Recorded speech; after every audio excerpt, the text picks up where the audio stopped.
Hello guys, welcome back to my YouTube channel. I know it's been a minute and yeah, I hope you will look forward to seeing what I have for you today. Today is an exciting day for me. We have officially opened my newly opened beauty or nail bar. Well, for now we'll be offering only just nail, manicure and pedicure services. But I want to call it nail bar because then it gets too limiting. So welcome to my newly opened beauty bar. We're officially open and today is training day. You know, the nail technicians are getting trained and yeah, to get ready to accept your bookings and to serve you for your manicure and pedicure services or your manicure and pedicure needs. So I hope I'll see you guys around. For now, today I hope to vlog the entire training process, and then later on I can talk about, you know, my lessons from starting a business and just all of that. So for now, I'm going to take you through with me to the training, which I'll basically not be doing anything. I'm just attending and watching them as they get trained and hopefully also learn one or two things from that. So yeah, follow me.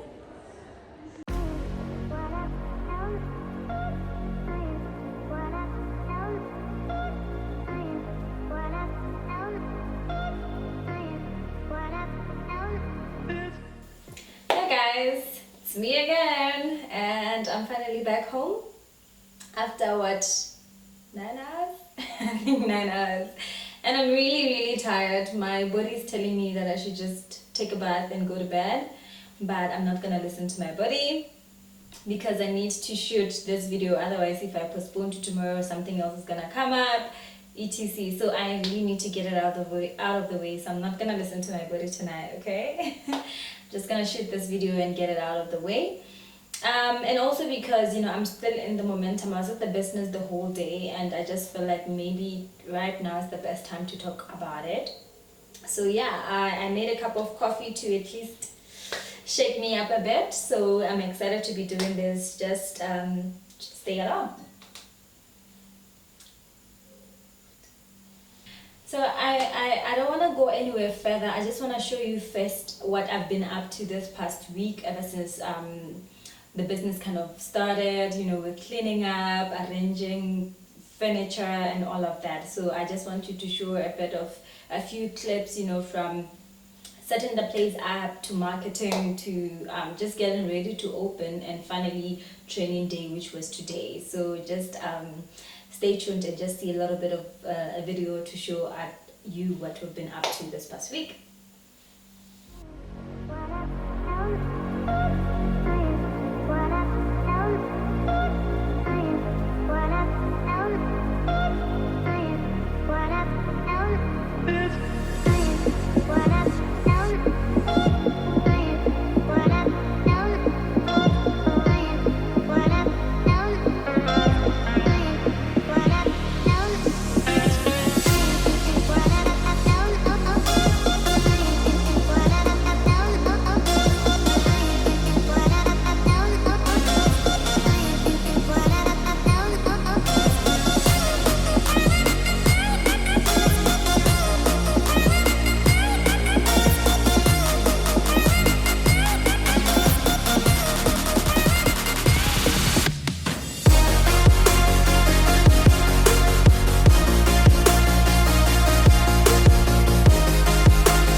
and I hope you saw a little bit of that. By the way, did I even greet you guys properly? Did I even ask you how you are? So you guys, how selfish of me. How are you doing? How are you? Are you okay? Are you good? Are you still grinding? We're in the second month of 2022, and I hope you are still feeling refreshed and new into the new year and working on your goals and your dreams. No pressure, but I hope we really still got the momentum going. So yeah, I hope you guys are really doing good. And if you ask about me, I've been working on a couple of things. I've been working on my business most importantly, and a little bit of studying here and there. I must say that starting a business has really affected the level of my studying, but I get to fix that, I think, in this coming weeks, because now, different people can take over from the company now. Anywho, I'm not really here to talk about a lot of things. I just want to share with you, my how can I put it? My lessons, from starting a business, like, my take homes and what I may want to share with someone who maybe wants to start a small startup here in BW, or I don't know, maybe it'll give someone a push to just go ahead and start that thing that you've always wanted to start. So yeah, that's what I'm gonna be talking about. Of course, I have my notes here with me so that I don't forget. Because like I said, I really had a hectic day, so I'm trying to kind of write things down. Otherwise, I don't want to rush the whole conversation. So I first want to talk about how difficult it is to start a small business here in Botswana, starting a small startup. It's not easy. Well, anyway, not just the business. I feel like starting a new thing in general is not easy. But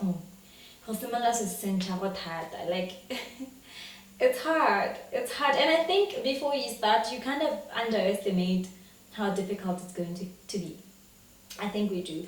But also, I don't think we underestimate it. I think the reason why most of us don't start is because we know it's going to require a lot from us, in terms of financially, in terms of time, in terms of emotionally also, because there's a lot of, you need to be emotionally strong to start certain things. Obviously, you have set yourself down and you're like, am I ready for this? Am I ready for 1, 2, 3? So it's not easy to start a new thing, because I feel like most of us will know that it will cost so much from you, and you're like, oh, am I ready for that? And the truth of the matter is, you will never be ready. You will never be 100% ready for it. You just need to start. This was me. I just decided, you know what, let me go ahead and start. Because if I'm being a little bit open and honest to you, one of the reasons why I have delayed this is because I had an idea in my head of how I wanted to be. But when opportunities were not coming forth for me, or I wasn't, for example, finding the right place, I kept on postponing because I had an idea of how I wanted it to look like, what I wanted it to do and stuff like that. So when it wasn't becoming how I wanted, I was just like, I won't start until I find that perfect place. But also, that's like us lying to ourselves most of the time. Like, we don't live in a perfect world. So you need to come to a point where you are self-aware, and self-aware in terms of, be aware when you are stopping yourself, or when you are self-sabotaging yourself, in terms of, no, I'm not starting because I get ready, or 1, 2, 3, or when you come up with so many excuses or reasons why you're not starting, when deep down you know that you're not starting, maybe because you're scared of failure. And number one, which was like a reality for me, whatever I do, I really try to make sure that I do it exceedingly, and like I do it well. So I don't want to start mediocre things, when I'm not ready, just pushing it. So I feel like for the longest time, one of the reasons why I didn't start was because I just felt like it has to be big or nothing. But sometimes you just need to start. No matter how small it is, it doesn't mean you will be there forever. Just start. So that's like my number one lesson from starting this whole business, to say, just go ahead and start. Just that. So yeah, that's my challenge to you also. If you have a goal, or you have a dream and you've been wanting to start, what are your challenges? I mean, share on the comments. I know we're facing a lot of different challenges everyone has their own, but share on the comments. I just feel like also one of the questions I asked myself was, because like I said, fear of failure has been, not to say I'm afraid because I know I'll fail, but just because I know the standard I'm looking for, and I'm always like, but can that be here in BW, or can I find this product, or can I find that, can I find people to work with, stuff like that. So I always feel like, am I going to do it at the standard I want? And then if I feel like I won't, then I'm like, then why am I starting? That's self-sabotage, because you grow as you go, right? So yeah, let's just start, guys. You never know how far you'll go if you just start. And one question I ask myself is, what could possibly happen? Like, how wrong could things go for me to regret starting? And I couldn't find an answer, so I just decided, you know what, this is the year for me. Anyways, so lesson number 2, that is very important, is on the financial aspect of things. By now, I think some of you know that I'm an accountant professionally, so you know how accountants are when it comes to finances. We are like straightforward, budget, forecast, cash flow projections, you know, a lot of research also. Before we start anything, we want to like do the work in terms of numbers. So of course I did mine. I did mine. And my take home or my lesson is, if you have done your research and you feel like your research is adequate, sufficient, and well informed, because that's another thing. Some of us do research and we don't know where do we start? Research a guide to begin with, you know, stuff like that. Here in Botswana, it's really difficult to research in terms of bomb market. They like, I don't even know who my customers are going to be, or how many customers I'm going to have. So it's difficult because you can't go around doing market research to estimate, okay, I can have 20 customers in a month.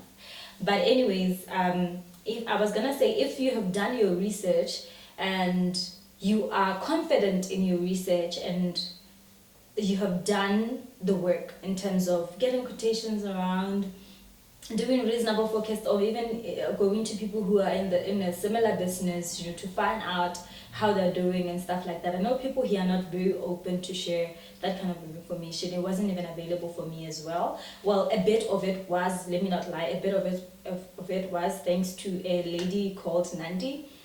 I gave her my projections. I said, hey, listen, have a look. You've been in this business industry for a while. Have a look and tell me if this is reasonable. This was like months ago, you know, before I actually started, when I started planning. If I tell you that my spreadsheet for financial projections and all of that, like budgeting, planning, writing down how much everything is, I started this last year, February, so February 2020. So that's almost a year ago. I can't believe, actually, babe, it's been a year since I started planning this whole thing. So yes. Yes. Yeah, well, actually saying it, like thinking about it now makes me say, oh, it's February 2022 now, so it's been a year since I've been working on the financial side of things of the business to see if it's a viable business. Obviously, even right now, I'm not sure if it's a viable business idea, but yeah, I did a lot of work to, you know, to get to a point where I said, you know, let me start. But what I was gonna say is I gave her my like in terms of equipment, products, and I said, hey, what have I left out? Are these prices reasonable? Do you have any better brands that you know of that I can research on, get any prices that they or whatever? Because sometimes you use prices of product that you're not really going to use, and then when you get into practice, now you buy products and then you go way over budget. But of course, I was gonna say, if you've really done your research and you're confident in it, then I would say financially, if you don't want to be distressed, I'd advise to increase your projections by at least 35 to 50%. For example, let's say your budget says you're going to spend 100,000 pula. If you've done your research, I think get like 35,000 to 50,000. So to be safe, just say 150,000 pula is what you need to start, if you've done your research. But if you have not done your research, by the way, this is not professional advice. I am just stating what I feel worked for me. I don't know about other people and I don't know about you, but it's just my advice to say you will never spend exactly how much you planned to spend. Good, that's the truth. Whether you've done the research, whether you've done, because also things are constantly increasing in price. So if you've done your projections in February, like myself, by the time you go on and buy products when did I buy products in October, then clearly they are still not the same price, or a lot of stuff has changed. Like maybe then I didn't even budget things like the logistics, like COVID-19 test if I'm crossing the border, because I had to cross the border to SA to buy some stuff there. So I didn't budget for things like that, like COVID-19 tests and stuff like that. So along the way, there's definitely going to be things that will take you off budget. So it's better to over budget than to under budget. So if you don't do your research, my advice is increase your budgeted financials by at least 50 to 100%. If you plan to spend 100k, just double it. Go realize you need 200,000 or 150,000. Well, that's just me and wanting to get to a point where it's like you are safe. You don't want to be stranded when you have your stuff ready but you can't start because somewhere along the way I get it. So yeah, lesson number 2 for me was not really a lesson, like maybe let me say challenges of starting a business in BW. One of them was finding a venue. Okay, let me just combine these 2 points: finding a venue, finding equipment and products. Yeah, I think that's one of the major challenges for small business owners here in BW, because finding products and equipment, I don't know, there's not a lot of options. There's not a lot of options here in our country. So it was one of the challenges for sure. So like I mentioned earlier, we had to travel to South Africa for some of the stuff, And when you look at the finances, you realize that you've actually spent like quite a lot of money in logistics, like your accommodation, fuel, COVID-19 tests, all of that, in traveling to another country to buy products or equipment. Well, you could have used those funds to even top up and buy more products or more furniture and stuff like that. But anyways, in any case, I still felt like it was like the best idea to travel to get some of my stuff there, because I definitely felt like I didn't like some of the things this side. And also sometimes you just want to have a different look, because we already know, for example, furniture, we already know when we say affordable furniture, we already know we're going to go home cop, house and home, selection, bahumi. So if you want a different feel, you may want to buy elsewhere. So I would say that was one of the main challenges: finding products, finding furniture, and also finding a venue. Oh my god, this one I could write a whole book about it. Like, I was supposed to open 3 months ago, 2 months ago, but I couldn't, because just finding a venue here in our country is a nightmare, like a complete nightmare. So I delayed finding a venue because I didn't want to find a venue and then I don't open, but I keep paying rent because I knew when I wanted to open. So I started looking for a place a month before the desired opening date. Yeah. And I couldn't find it. Like, I looked so hard, guys. Like at some point, like, I engaged a agent, like real estate agent. By now, you engage them about something that like a place that you want to rent. So at some point, I wanted to engage. I actually did, but they couldn't find anything for me. So hey, we started finding a place here in our country, like, is really bad. I remember there was a new mall that was opening, and I went to them and I said, hey, I'm looking for this, and they told me the places are already sold out. Because it's the big ones, that was bad. So hey, it's tough, because also rapid competition is really, really tough, because we're competing with a lot of other capable small businesses. Like, we're competing a lot with Indians, don't tell them, Indians, Chinese, like there's a lot going on. And also the prices are just crazy, like they are crazy. So tell your ideal place that you wanted to start your business at, you can't afford it. It's all you can't afford it maybe because like you don't have money. No, they are overly priced. Like you'd find a place for 350 pula per square meter. Per square meter.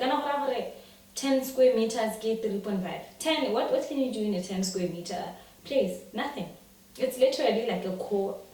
It's so small. So prices of like rental rates here for commercial properties are crazy.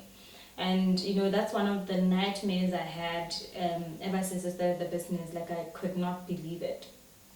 So finally I had to say, Carole, lower your standards. The most important thing is to start, because I obviously had like high standards of what I wanted. I laugh when I think about it because I had to discipline myself. I had to say, listen, lower your standards, like completely.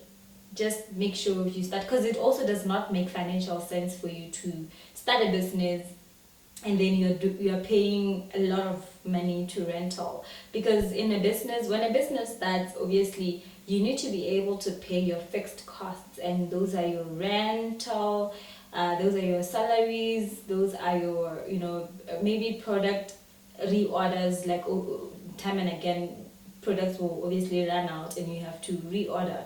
So you need to keep the company going in terms of fixed costs, excuse me.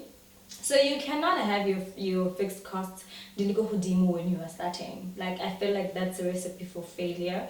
So I had to say, you know what, let me just look for something small, even if it's not ideally or originally what I wanted, just so that I can start. I mean, there's always room for expansion, and the good thing about expansion is that then you will have a customer base that's willing to move with you wherever you're going. So that's where I am right now. So yeah, those were mainly the challenges here, like of starting a business here in Botswana. So also my advice there would be, especially on the venue part, if you have money, start looking for a place at least way before your estimated opening date. If you have money, you're going to be paying rent while you haven't started opening. Or if possible and you're looking into a mall, for those who can afford like really big new malls, you immediately when you hear about it, run to the office and book already, because you have no idea when a mall information about a mall is being built, already people have taken up the offices. So that's just my little advice there. And then I'm about to be done, by the way. Another one is my number one lesson also. I keep saying my number one lesson for all of them. But one of the major lessons I had to learn from starting a business was to lose the idea of perfection. I think I've already mentioned this when I said I had to lower my standards. Not to say I had to lower my standards completely. I still do have the standards, but I had to learn to lose, or not, maybe not lose, but deal better with this idea of perfection that we all have. You need to be okay with things not going the way you wanted them to go. Let me give you context. For example, today was our training day, and also was the day where we were taking pictures of the place, how it looks, and also I got to, that's why I'm looking so nice. I had to take pictures of myself also at the place.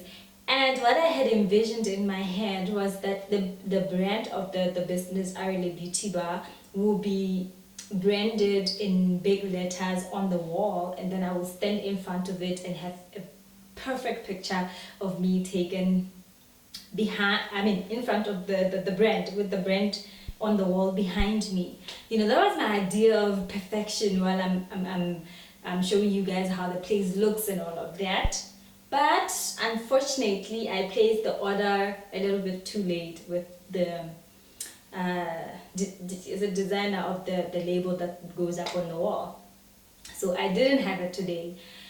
So 3 months ago, the Carole I know would have like, oh my god, what should I do? should I go and get a temporary sticker?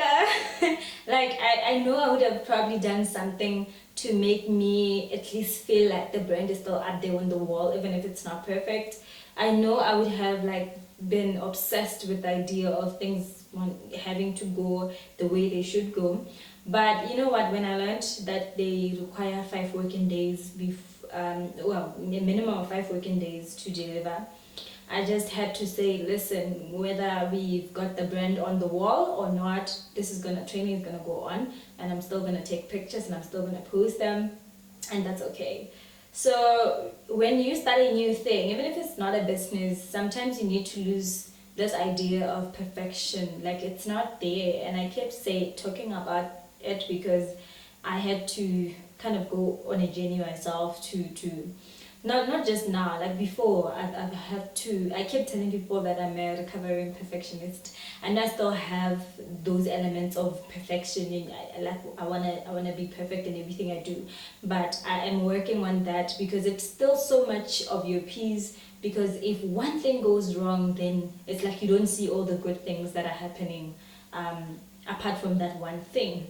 So if there's one thing that is really affirmed for me, that I really need to lose this idea of perfection, was this business, because a lot of things didn't go according to how I wanted them to go, and I had to be okay with that, and I had to still be proud of myself, even though I felt like, oops, the standard is a little bit low on 1, 2, 3, but I still had to say, listen, you are starting. It doesn't have to be this way the whole year. You have room to improve, you have room to expand, you have room to learn, you have room you have time ahead of you to still work on this. It doesn't mean that it ends here. Once it's open, then that's the end. No, I still get to work on the dream as time goes on.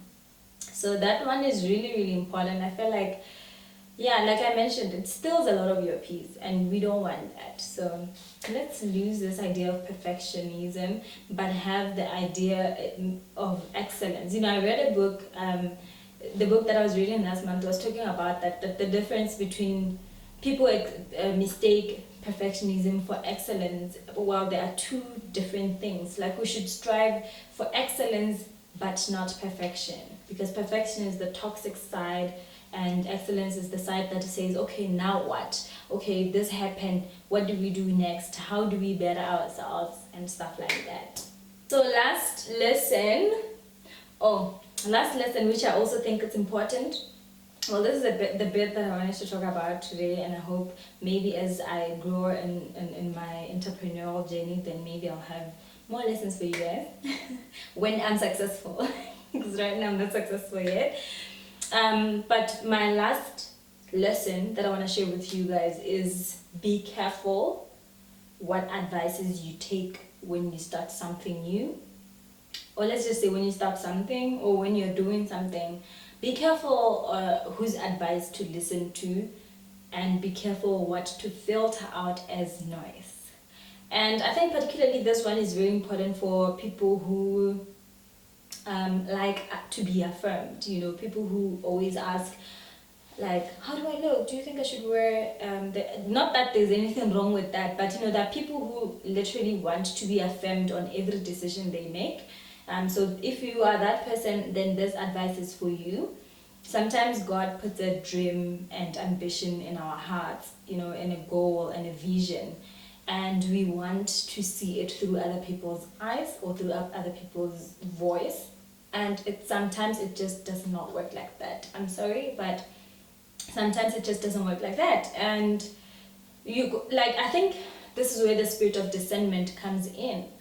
This is where you need to kind of discern and say, no, I can listen to you, I can take your advice, and then you discern and you're like, okay, cool, I hear you. And then how do I know? Not just about business alone, about life in general, even relationships and finances and all of that. There's some advices that are not really for you. Maybe they could work for the next person, but it doesn't work for you. So I had to learn that myself. because you get a lot of no's and you get a lot of yes. But when you don't listen to yourself, whether you are saying yes to yourself or no to yourself, then you end up making a mistake and you're like, oh, I should have listened to my gut feeling, or I should have went with my instincts. So my advice is that be careful. Know when to know how to distinguish between noise and usable advice.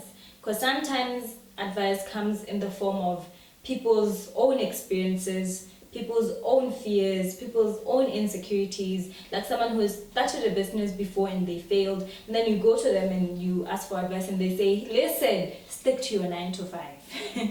Not that it's wrong. I'm still doing my 9 to 5.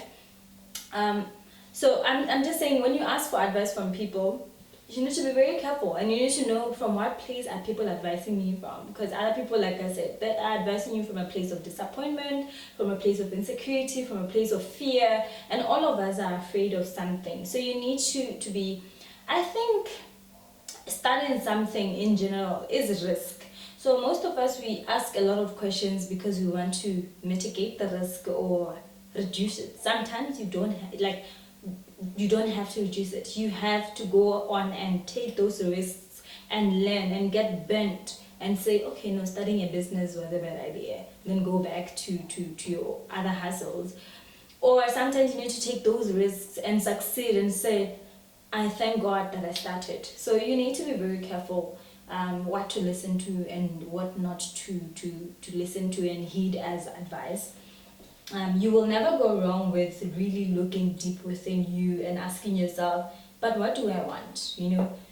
Like, who am I? For those that have followed me during my pageantry journey, when I was in the Motswana Consumer Fair, they know that my project was this beauty related business. Actually, it is exactly what it was. So sometimes you have to dig deep within you, like what are your passions, and go for it. So yeah, that's one of my advices.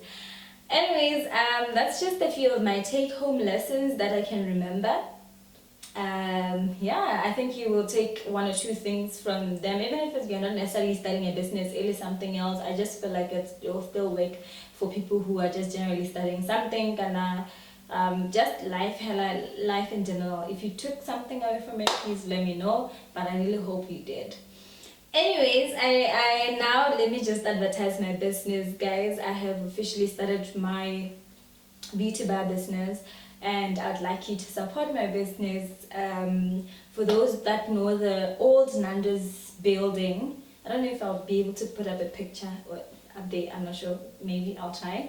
But if you know the old Nando's building in African Mall, the white tall building that's next to Matseleng and opposite a pharmacy, I forgot the name, that's the building we're at. We are in first floor, unit 17F.